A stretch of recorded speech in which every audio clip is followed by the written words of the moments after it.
जय बोलो देवादिदेव 1008 श्री भगवान महावीर स्वामी की जय जय जय। अहिंसा परमो धर्म की जय जय जय।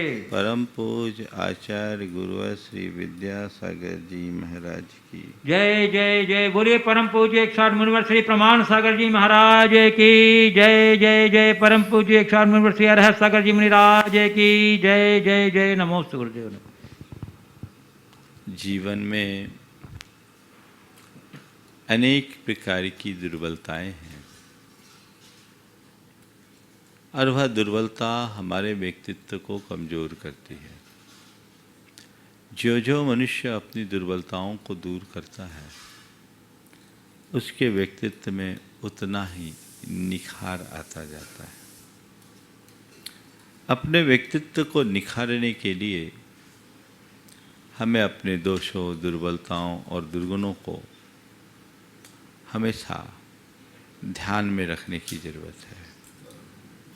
और न केवल ध्यान में रखने की ज़रूरत है अपितु उन्हें दूर करने के लिए संकल्पित और कटिबद्ध होने की भी आवश्यकता है। आज मैं बात कर रहा हूँ एक ऐसी दुर्बलता जो हमारे जीवन में अनेक बार अनेक प्रकार की समस्याओं को जन्म दे देती है। वह है जिद। जिद शब्द अच्छे अर्थ में भी है और बुरे अर्थ में भी है। हम लोग किसी का जिद्दी होना अच्छा नहीं मानते और जिद्दी होने का परिणाम भी बहुत बुरा निकलता है। लेकिन एक जिद है जो हमारे जीवन को आगे बढ़ाने में सहायक भी बनती है। आज ज की बात है और मैं दोनों तरह की जिद की बात करूँगा। सबसे पहले उस जिद की जो हमारे जीवन का नकारात्मक पक्ष है। उस जिद का मतलब क्या है? आप लोग बोलते हैं जिद पकड़ना, जिद पकड़ लिया है, सामने वाला जिद कर रहा है, उसकी जिद पूरी करनी पड़ेगी।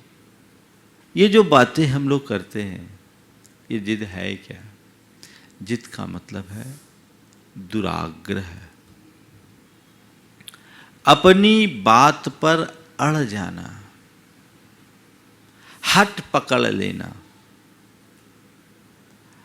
अपने द्वारा अपनी अनुचित बात को पूरी करवाने के लिए, मनवाने के लिए रूठ कर बैठ जाना, ये जिद है। ये जिद बच्चों से लेकर के बूढ़ों तक सब में पाई जाती है। जिद की क्वालिटी अलग अलग हो सकती है। बच्चों के जिद के विषय में अक्सर कहा जाता है, माँ बाप कहते हैं हमारा बच्चा जिद्दी है, मानता नहीं है, इसकी जिद को कैसे सुधारें। तो हमें ये सब चीज़ें देखना नहीं केवल बच्चों में, बड़ों में भी जिद होती है। जिद के लिए एक शब्द है हट है और हमारे यहाँ 4 प्रकार के हट की बड़ी प्रसिद्धि है। बाल हट, स्त्री हट, राज हट और साधु हट। ये चारों प्रकार के हट हैं, जिसमें सबसे पहला हट है बाल हट। बच्चों के साथ ये प्राय देखने में आता है। बच्चों को जब अपनी कोई बात मनमानी होती है, रूस करके बैठ जाते हैं, हाथ पांव पटकने लगते हैं, रोने लगते हैं। उस समय हमें कोई चीज़ चाहिए तो चाहिए। माँ बाप की मजबूरी से उन्हें कोई मतलब नहीं है। उन्हें मनाने की कोशिश की जाए तो मानते नहीं हैं और उनकी जिद पूरी कर देने से फिर जिद का सिलसिला शुरू हो जाता है।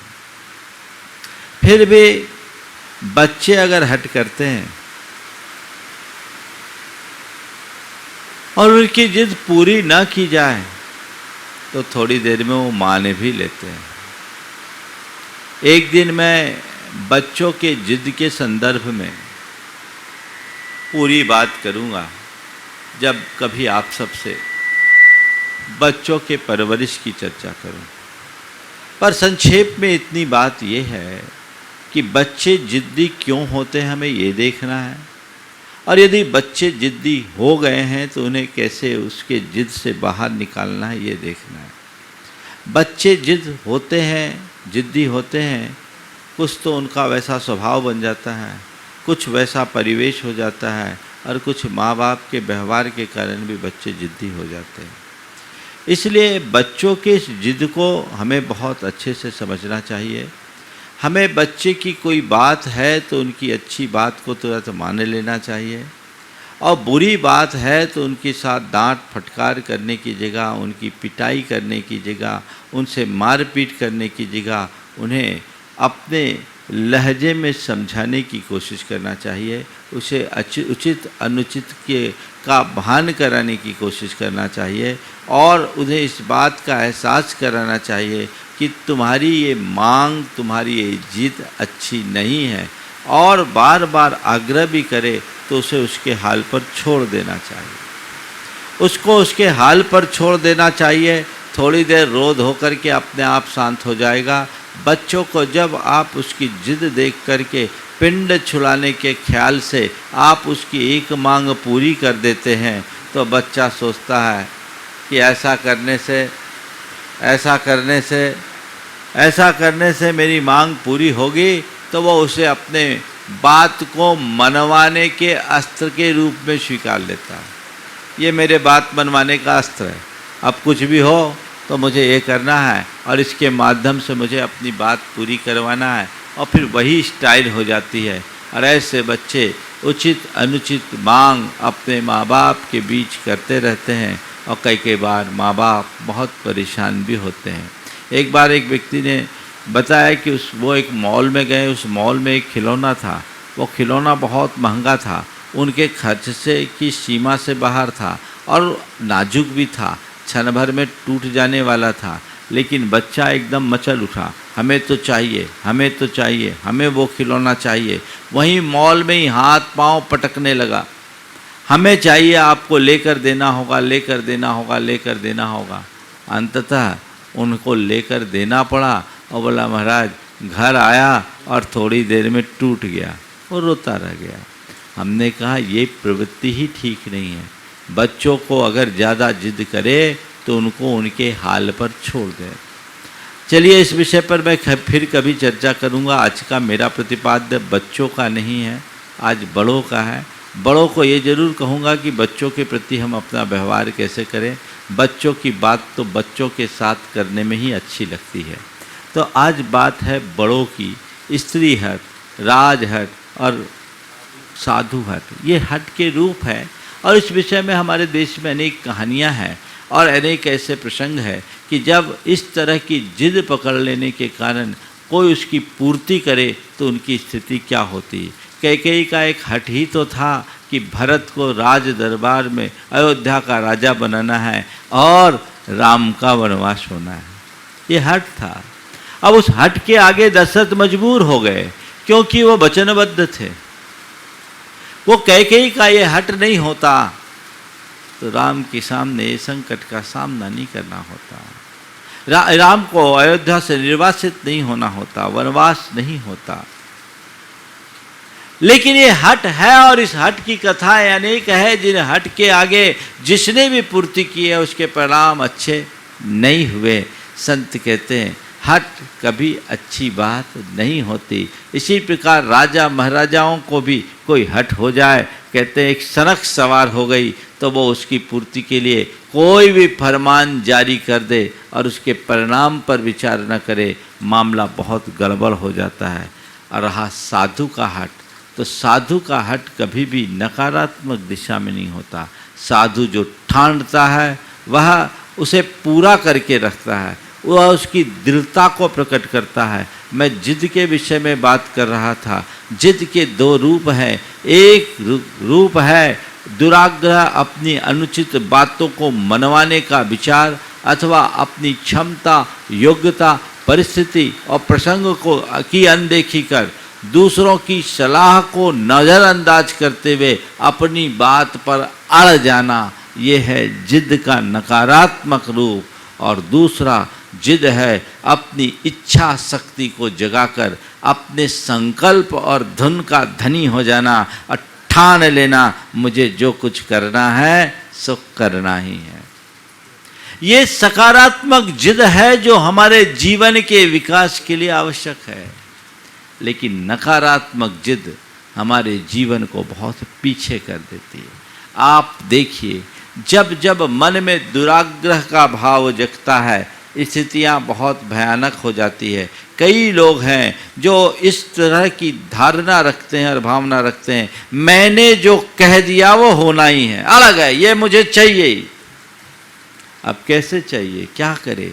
अभी कुछ दिन पहले मुझे एक ने समाचार दिया कि एक महिला ने केवल इस बात को लेकर के आत्महत्या कर ली, छत से कूदकर आत्महत्या कर ली कि वो किराए के मकान में रहती थी। वो अपने पति से बार बार इस बात का आग्रह करती थी कि आप एक प्लाट ले लो, एक प्लाट ले लो, एक प्लाट खरीद लो। अब पति 10,000 रुपये महीने की नौकरी वाला था, वो प्लाट कैसे खरीदे? वो बार बार अपनी धर्मपत्नी को समझाने की कोशिश करता था कि अभी हमारी हैसियत ऐसी नहीं है, हमारी ऐसी औकात नहीं कि हम प्लाट खरीद सके। नहीं, लेकिन हमें प्लाट खरीदना है। प्लाट खरीदना, आप कहाँ से खरीदे? खुद का उस अंग बेच कर खरीदे क्या? पर वो उस बात को समझने की कोशिश नहीं करे। जिद्दी व्यक्ति के जीवन की यही एक सबसे बड़ी दुर्बलता होती है कि वह औरों की बात सुनने की कोशिश ही नहीं करता। यही दुराग्रह का सबसे बड़ी पहचान है, सबसे बड़ा लक्षण है। वो अपने अलावा और किसी की किंचित भी सुनने की कोशिश नहीं करते और यही उनके जीवन में बहुत बड़ी बड़ी समस्याएं ला देती है। और उस महिला ने घर के छत से कूदकर, दूसरे मंजिल से कूदकर आत्महत्या कर ली। आए दिन इस तरह के समाचार आप लोग सुनते हैं, समझते हैं। मैं आपसे पूछता हूँ, आज के संदर्भ में ये देखने की ज़रूरत है, चाहे वो कोई हो, बच्चे हों, बड़े हों, युवा हो या वृद्ध हों, ये देखने की कोशिश करें मेरे स्वभाव में ये नकारात्मक जिद का पुट तो नहीं है। मैं ऐसा जिद्दी तो नहीं हूँ कि अपनी हर बात को, चाहे वो अनुचित हो तो भी उसको मनवाने के लिए आमादा हूँ, या मैंने जो कह दिया वो करना ही पड़े, इस तरह की मैं धारणा बना करके चलता हूँ। यदि ऐसा है तो ये हमारे स्वभाव की एक बहुत बड़ी दुर्बलता है। हमें इस दुर्बलता को दूर करना पड़ेगा। इससे घर परिवार और समाज में विप्लव ही खड़े होंगे। ऐसे लोगों के सामने अनेक प्रकार की समस्याएं जन्म लेती है और न तो इनके जीवन में समरसता होती है, न शांति, न इनके संबंध स्थिर हो पाते हैं और न ही ये अपने जीवन में कभी कोई कामयाबी हासिल कर सकते हैं। तो हमें ये देखना अपने अंदर, हम किसी दूसरे व्यक्ति के जिद्दीपन को न देखें, खुद के जिद्दीपन को देखें कि मेरे भीतर ऐसी कोई जिद है। यदि है तो मुझे उसे सुधारना चाहिए। जिद है तो उसे सुधार लेना चाहिए। मैं आपसे ये नहीं कहता कि आप अपने किसी मनोभाव को प्रकट न करें। मैं आपसे ये भी नहीं कहता कि आप अपनी इच्छाओं की पूर्ति के लिए कभी किसी से कुछ न कहें, लेकिन केवल इतना ही कहता हूँ कि आप अपनी इच्छा को अपना निर्णय बनाकर उसे औरों पर थोपने की कोशिश न करें। जिद तब बन जाती है जब मनुष्य अपने अंदर की इच्छा और भावनाओं को अनुरूप अपना निर्णय ले लेता, उन्हें ही अपना निर्णय बना करके दूसरे पर थोपता है, मैंने ये कह दिया यही होगा। इस आग्रहपूर्ण वृत्ति से कलह जन्मता है। कई लोगों के बीच आपस में झगड़ा केवल इसी बात को लेकर होता है कि लोग एक दूसरे के साथ जिद पर अड़ जाते हैं, तुल जाते हैं। एक युवक का मैंने सगाई हो गई, बाद में उसकी सगाई टूट गई। आप सुनकर के हंसेंगे कि सगाई क्यों टूटी? तो सगाई टूटने की वजह ये थी कि लड़की वाले ये चाह रहे थे कि लड़का एक बार विदेश घुमाए लड़की के साथ। शादी के पहले लड़का वाले बड़े संस्कारित थे और मूलभूत भारतीय रीति रिवाजों पर विश्वास करने वाले थे। उनने कह दिया, जब तक हम फेरे नहीं पड़ जाए हम अपने लड़के को किसी लड़की के साथ बाहर जाने की इजाज़त नहीं देंगे। वो लोग बार बार कह रहे थे कि नहीं आपको चलना पड़ेगा, हमने प्रोग्राम बना लिया है, हमारी बेटी के साथ लड़का घूमने जाएगा। इन्होंने कहा नहीं नहीं, हम ऐसा नहीं कर सकते। शादी के बाद आप जब कहो, जहाँ कहो, जैसा कहो, हम उसको पूर्ण करने के लिए तत्पर हैं, लेकिन अभी हम ऐसा करने में समर्थ नहीं हैं। लेकिन उनने तो जिद पकड़ ली थी कि चलना ही पड़ेगा, ये उनका आग्रह था। जब इन्होंने इनकार कर दिया तो कहा ये लोग बड़े दकियानुसी हैं, ऐसे लड़के से हम अपनी लड़की की शादी नहीं करेंगे, और शादी तोड़ दी। हमने कहा अच्छा हुआ सगाई टूटी, अगर सगाई होती तो ज़िंदगी भर गुलामी करनी पड़ती। बड़ी मुश्किल है। प्रायः जो जिद्दी होते वो गुस्सैल और झगड़ालू भी होते हैं। तो जिद्दी और झगड़ालू प्रवृत्ति के लोग हमेशा अपनी बात थोपने की पर आमादा होते हैं। मेरी बात पूरी होनी चाहिए, जो मैंने कहा वही होना चाहिए, जो कह दिया सो कह दिया, उचित अनुचित का कोई विचार नहीं, जो मैं हूं वही सही। ये आग्रही व्यक्ति की बात है। मैं जहां खड़ा हूं वही दुनिया का केंद्र बिंदु है। नहीं है भरोसा तो नाप के देख लो। अब उसका क्या होगा? बड़ी बुरी हालत होती जिद्दी आदमी की। एक ने कह दिया कोई 35 और 35 70 कह दे तो मैं उसे अपनी भैंस दे दूंगा। 35 और 35 70 कह दे तो मैं उसे भैंस दे दूंगा। पत्नी घबराई, ऐसा मत करो, 35 और 35 70 होता है, कोई भी कह देगा तुम भैंस दे दोगे तो बाल बच्चे क्या खाएंगे? उसने कहा पगली, कोई कितना ही कहे मैं मानूंगा तब तो। जिद्दी आदमी किसी की सुनता नहीं, किसी की मानता नहीं, कोशिश नहीं करता, और कई बार ऐसे भयानक परिणाम हो जाते हैं। एक युवक की शादी गांव के लड़की से हुई। शादी के थोड़े दिन बाद लड़की की विदाई हुई, वापस अपने मायके गई, और युवक को अपनी पत्नी का बिछोह सहा नहीं गया। तीसरे ही दिन बिना पूर्व सूचना के वो अपने ससुराल पहुंच गया। ससुराल में अचानक अपने जमाई को आया देख उसकी सास घबराई और बुलाई, और कहा अचानक आपका ऐसा आना कैसे हुआ? बोले बस मैं यहाँ आया हूँ, अपनी पत्नी के बिना रह नहीं सकता। मैं आज आया हूँ, कल अपनी पत्नी को लेकर के जाऊँगा, कल तुम्हें अपनी बेटी को विदा करना है। अरे कुंवर साहब, आए हो तो कम से कम खबर देते, आज आए हो कल ले जाओगे, ऐसा कुछ होता है क्या? अभी तो आपके ससुर जी भी यहाँ नहीं हैं, बाहर गए हुए, उनको आने दो 2-4 दिन। अब रुको, अब आ गए हो ससुराल तो। मैं तुम्हारी इन सब दकियानुसी बातों पर किंचित भी भरोसा नहीं करता, विश्वास नहीं करता। मैंने कह दिया मैं आज आया हूँ, कल जाऊँगा, तुम्हें अपनी बेटी को विदा करना ही होगा। वो अनुनय करने लगी कि अभी हम कर नहीं सकते, कुछ बेटी को पहली बार विदा करेंगे, कुछ भेजेंगे नहीं, कुछ भेंट नहीं देंगे तो लोग क्या कहेंगे। मुझे इन सब बातों का कोई विचार नहीं, मैंने कह दिया सो कह दिया। युवक बड़ा जिद्दी था। सास ने मनाने की कोशिश की, पर उसने कहा नहीं, अगर मैंने कह दिया सो कह दिया, आज मैं आया हूँ, कल तुम्हारी बेटी को तुम्हें विदा करना होगा, अन्यथा मैं यहाँ से चला जाऊँगा और जीवन में कभी तुम्हारी बेटी को नहीं लूँगा। सास को थोड़ा संतुलन रखना था, सास को थोड़ा संतुलन रखना था, संयम रखना था, पर वो भी अपना संयम खो दी। बोले 3 दिन पत्नी के बिना नहीं रह पाए, जिंदगी कैसे निकालोगे? मैं कह दिया ना, मैं अपने वचन का पक्का हूं, लौट गया तो कभी तुम्हारी बेटी का मुंह भी नहीं देखूंगा। तो सास ने भी आवेश में कह दिया ठीक है, मैं भी समझ लूंगी मेरी बेटी विधवा हो गई,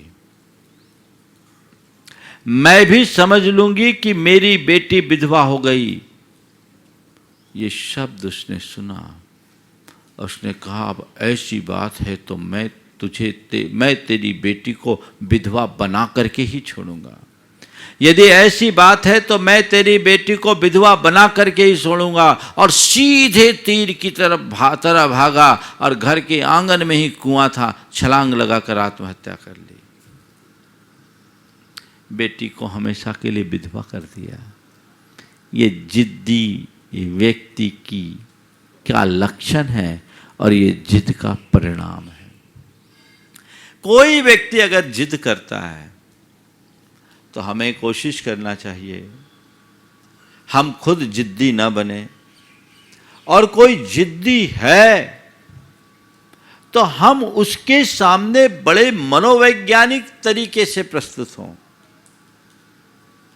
अगर बच्चा है तो उसकी हर जिद पूरी न करें, और बड़ा है तो उसकी जिद को टटोले और जिद पूरी करने का और जिद पूरी न करने के परिणाम पर विचार करें। कदाचित हमारी जिद पूरी करने योग्य, उसकी जिद पूरी करने के अयोग्य हो और पूरी करने की अनुकूलता भी न हो, तो उस व्यक्ति के साथ बहस न करें। जिद्दी व्यक्ति के साथ बहस करना अपना समय और अपनी शक्ति को व्यर्थ खोना। उससे बिल्कुल बहस न करें, उसे उसके हाल पर छोड़ दें, बात को टालने की कोशिश करें, हंस कर के टालें और उसे थोड़े समय के लिए टाल दें और उचित अवसर आने पर उसे समझाने की कोशिश करें। शायद मान जाए, नहीं तो उसको उस पर ही छोड़ दें। स्थितियाँ बन जाती, और यदि नहीं तो मामला गड़बड़ हो जाता है। तो जिद्दी, जिस व्यक्ति का जीवन जिद्दी होता है, उसका, जो व्यक्ति का स्वभाव जिद्दी होता है, उसका जीवन बड़ा रद्दी होता है, वो अच्छा नहीं होता। इस तरह के जिद्दीपन से व्यक्ति अपने आप में अकेला पड़ जाता है, कोई उसको लाइक नहीं करता, कोई पसंद नहीं करता, उसके जीवन में निरस्ता जैसी आ जाती है, और ऐसे व्यक्ति के घर परिवार और जीवन व्यवहार में कोई उसके साथ खड़ा नहीं होता। मैं एक स्थान पर था, देखो जिद्दी की स्थिति क्या होती है। एक जगह मंदिर बनना था, मंदिर के निर्माण के लिए नींव रखी जानी थी। मेरी ऐसी आदत है, जब कभी कहीं किसी समाज के मंदिर के निर्माण की बात आती है तो मैं समाज के लोगों से कहता हूँ, कुछ ऐसी योजना बनाओ जिससे मंदिर के निर्माण का जो द्रव्य लगना है उसका बहुभाग शिलान्यास में ही आ जाए और तय समय में मंदिर बने। तो आधारशिला और 5 कूर्म शिला रखने की बात रखी गई।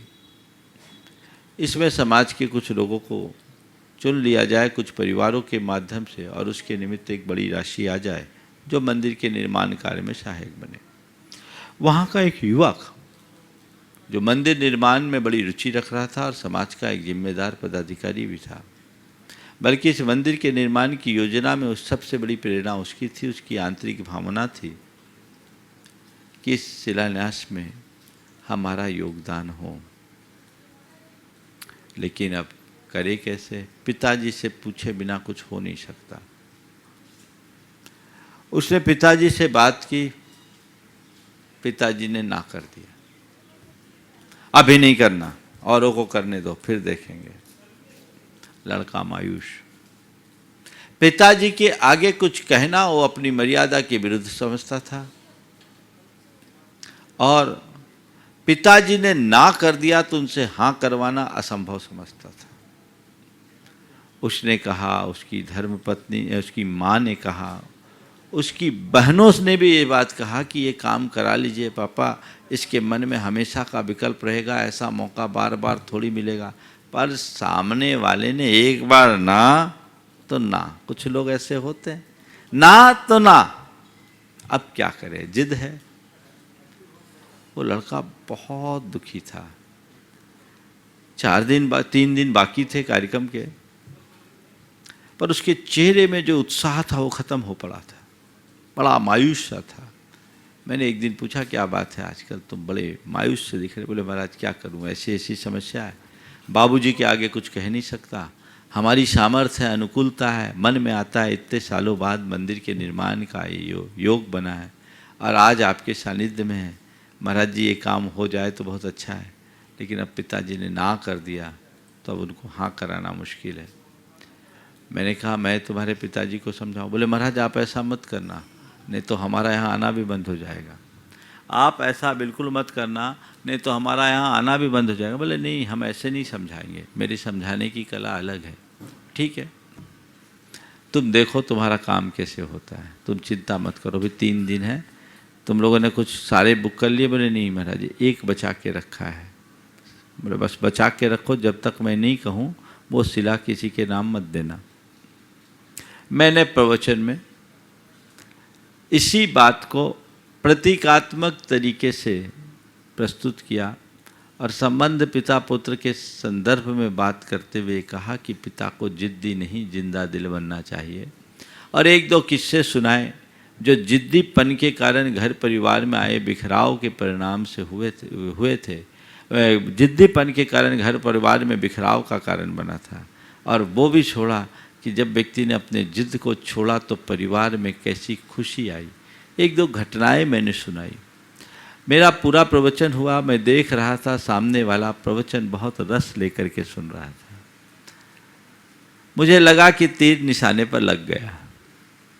प्रवचन पूर्ण हुआ, वो व्यक्ति सीधे मेरे पास आया, बोला महाराज जी वो शिलान्यास की क्या योजना है? हम बोले भाई योजना तो है सब।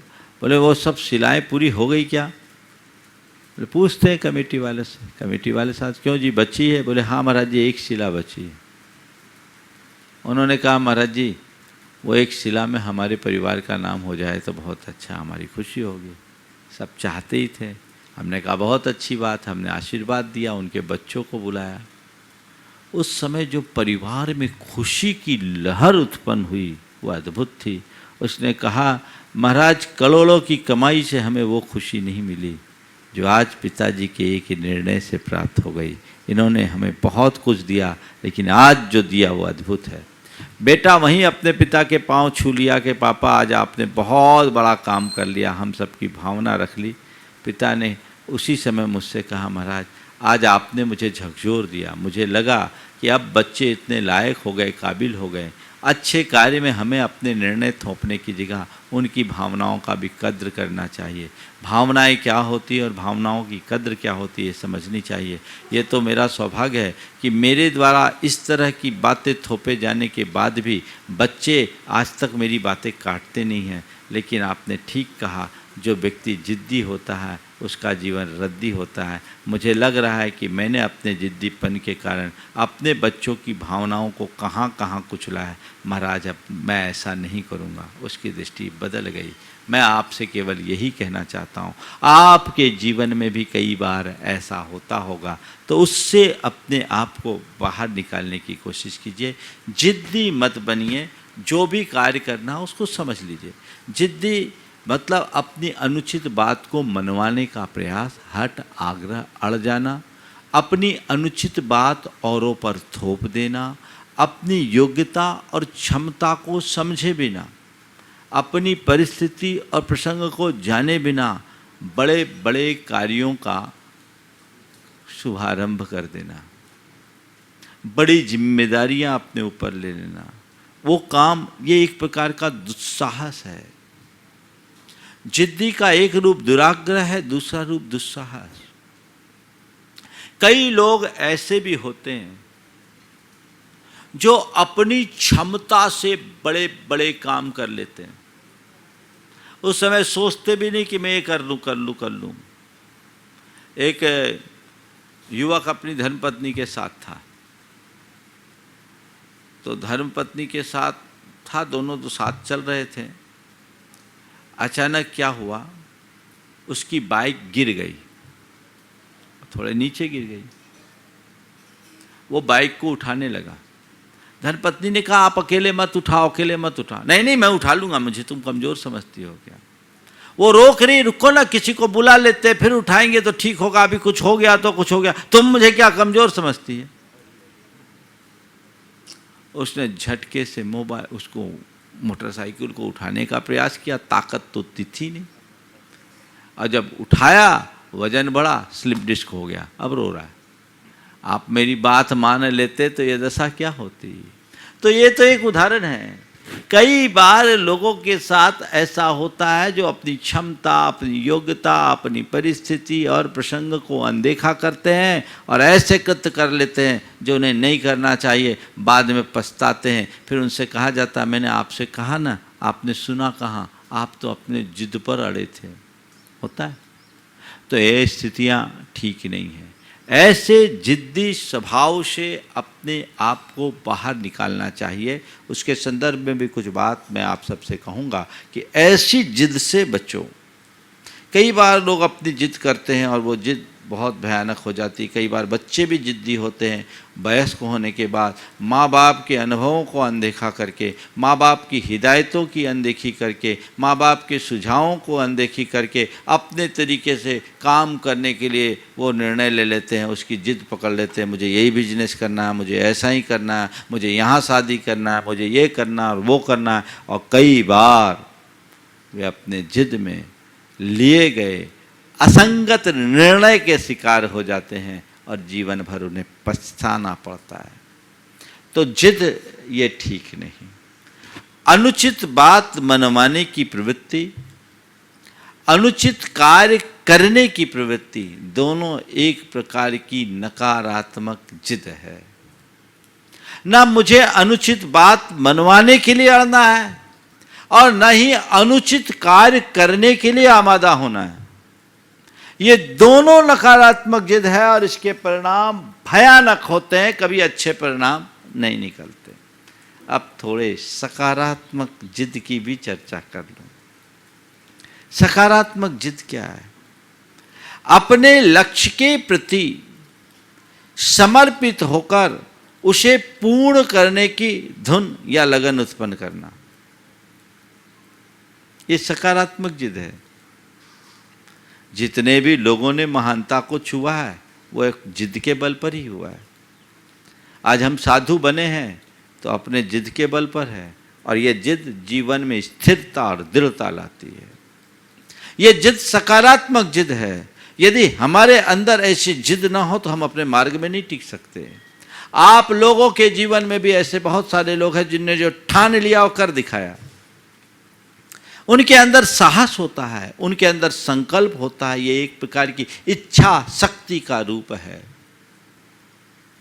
लेकिन इसमें किसी भी प्रकार का क्षोभ, क्रोध, चिड़चिड़ापन ये नहीं होना चाहिए, गुस्सा नहीं होना चाहिए। जिस जिद में क्षोभ है, क्रोध है, चिड़चिड़ाहट है, वो जिद नकारात्मक है। और जो जिद तुम्हें तुम्हारे मार्ग में चलने के लिए उत्साहित करे वो जिद सकारात्मक है।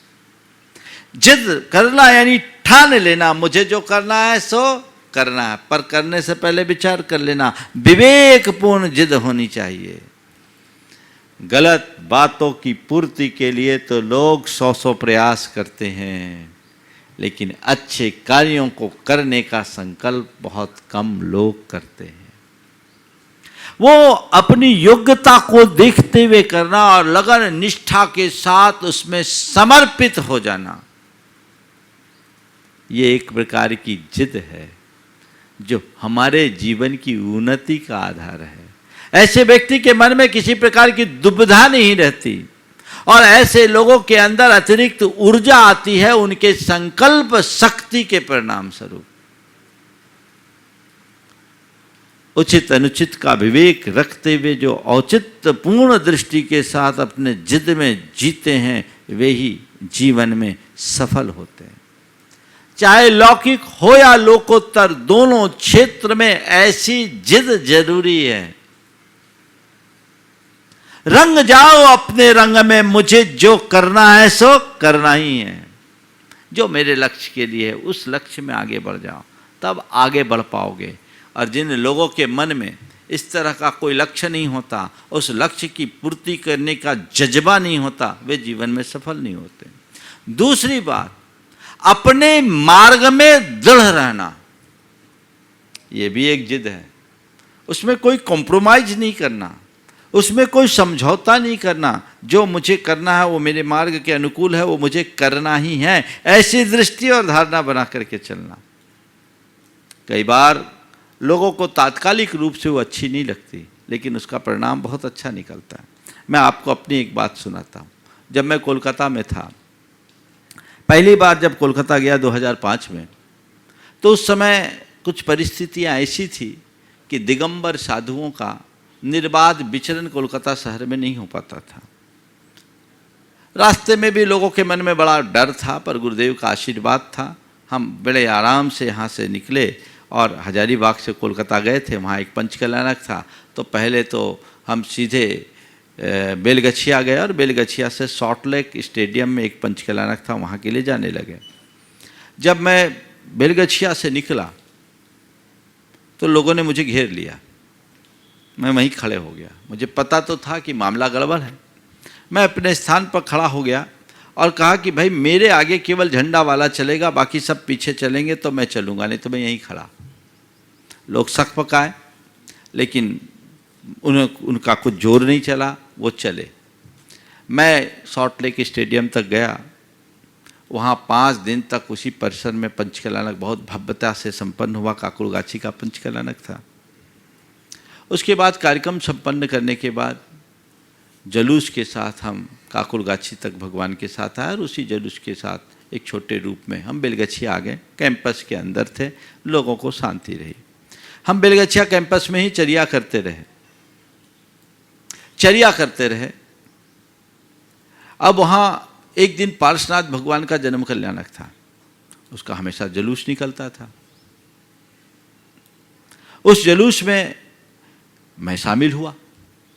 मैं थोड़ा आगे बढ़ा, पुलिस वाले ने मुझे रोक लिया। बोले आप नहीं जा सकते। बोले क्यों नहीं जा सकते, हम साधु हैं, हम जा सकते। नहीं जा सकते। बोले अरेस्ट कर लो। नहीं जा सकते, अरेस्ट कर लो, मैं तैयार हूं। मुझे रास्ता खोलना था, मैंने ठान लिया था। जुलूस गया थोड़े दूर तक, वापस आया। मैंने लोगों से कहा अब हमें सार्वजनिक कार्यक्रम करना है, अब बेलगछिया के परिसर से बाहर निकलना है। तुरंत कार्यकर्ताओं ने तत्परता दिखाई। वहाँ के पुलिस आयुक्त से बात की और देश बंधु पार्क में प्रवचन हुआ। पहली बार दिगंबर मुनि का सार्वजनिक प्रवचन, और लगभग 2-3 हजार लोगों की उपस्थिति, ज़्यादा ही होगी। 2 दिन का कार्यक्रम हुआ, भव्यता के साथ संपन्न हुआ। कुछ लोगों में विश्वास जगा। फिर वहाँ से हम हावड़ा आए, बेलगछिया से बड़ा बाजार होते हुए। उसमें भी हमने ऐसा ही किया। मेरे आगे कोई नहीं, मेरे पीछे सारी पब्लिक आते रहे और हम डबसन में रुक गए। डबसन में जहाँ हमारा निवास था, इन लोगों ने हमारी चर्या की व्यवस्था उसी कैंपस में 2 अलग अलग फ्लैट थे, उसमें कर दिए। मैंने देखा यहाँ तो पूरी बंधी बंधाई चर्या हो जाएगी, एक कैंपस में बंध के रह जाएंगे तो जो गुरुदेव ने जिस दृष्टि से मुझे भेजा वो मकसद ही अधूरा रह जाएगा। हम जहाँ रुके थे 13 नंबर में, वहाँ से 200 मीटर पर मंदिर था। मंदिर आना जाना हमारा होता ही था, 3 बार रोज मंदिर आते जाते थे। लोगों में डर था कि महाराज के साथ कुछ हो न जाए। मैंने लोगों से कहा देखो भाई, इस कैंपस के भीतर मैं चर्या नहीं करूँगा, चर्या मेरी तभी करा पाओगे जब बाहर जाएंगे। लोगों ने मुझे बहुत समझाने की कोशिश किया। विनोद जी खाला, भागचंद जी पहाड़िया जैसे लोग और अन्य पदाधिकारी लोग कि महाराज जी गड़बड़ हो जाएगा। हम बोले देखो, तुम्हें दीवार के इस पार का दिख रहा है, मुझे दीवार के उस पार का भी दिखता है। जो मैं कह रहा हूं वो करो, एक टी बनाओ। यहां से मंदिर से 200 मीटर इधर और 200 मीटर इधर। और उस समय दिगंबर साधु की चर्या का हिंदी, बंगला और अंग्रेजी में एक परिपत्र भी छपा हुआ था, फोल्डर। हम बोले ये बांटो, जिस जगह जाना है बांटो, देखो क्या होता है। और उसके बाद भी उन्होंने ढील किया। तो एक दिन मैंने संकल्प ले लिया, बाहर आहार होगा तो लूंगा, नहीं तो नहीं लूंगा। मैं गया, चर्या के लिए निकला, मंदिर तो जाता ही था, मंदिर से लौटा, कुछ नहीं, हमारा उपवास हो गया। और लोग घबराए, लोगों ने कहना शुरू कर दिया महाराज जिद्दी हैं। हमने कहा जिद्दी हैं, सही जिद्दी हैं, पर रद्दी नहीं है। कहने दो, आज ये जो जिद्दी कह रहे हैं कल यही गुण गाएंगे। मैं अपने आप पर दृढ़ रहा। हमारे साथ एक शुल्लक जी थे, उन लोगों ने दूसरे दिन थोड़ी सी एक सामने वाली बिल्डिंग में बस रोड क्रॉस करके वहाँ चौकी की व्यवस्था की। हमने कहा चलो ठीक है, आज वहीं आहार करेंगे, अंदर नहीं करेंगे। लेकिन जैसा मैंने कहा कि जिस भी बिल्डिंग में चौके लगे, पर्चे बांटो, उसके बाद तुम देखो क्या परिणाम निकलता है। आपको क्या बताऊं उसका क्या परिणाम निकला। जब मैं आहार करने के लिए रोज ही फिर बाहर जाता था, जिस बिल्डिंग में आहार हुआ, इतने लोग आहार देखने के लिए उमड़े कि उनको सीसीटीवी कैमरा लगा करके लोगों को आहार दिखाना पड़ा। कई जगह तो ऐसा हुआ कि लौट के आने से पहले मुझे अपना उद्बोधन देना पड़ा। और थोड़े ही दिन के बाद ये नतीजा निकला कि पूरे डबसन में 1-1, 1.5 किलोमीटर तक अंजलि लेकर निर्बाध विचरण हुआ, वहाँ कोई दिक्कत नहीं हुई। फिर वहाँ के गुलमोहर पार्क में 10 दिन तक लगातार प्रवचन सभा हुई। जिसमें हजारों की संख्या में लोग रहे। और आज उसके बाद आगे चलकर पूरे कोलकाता में हमने यही फार्मूला अपनाया। 2.5 किलोमीटर तक हम ऐसे अंजलि लेकर के चले हैं तो कोई दिक्कत नहीं है, कहीं कहीं भी चले जाओ।